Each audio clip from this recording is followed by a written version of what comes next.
Hello everybody! Welcome back to my hair transformation. Today is the day mag-change na kami ng color. So, binlock ko siya before pa. So, meron pa siyang black na natira talaga.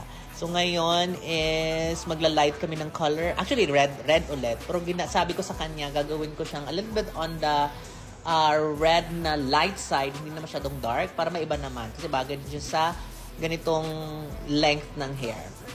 So, after namin na-achieve yung undertone namin, na red ko na.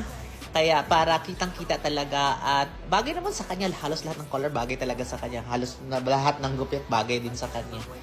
And kailangan din niya ng treatment kasi nag-light kami ulit. So medyo nag-dry kasi yung mga ends niya because of palaging nasa styling, nagbo-blower and mga product also.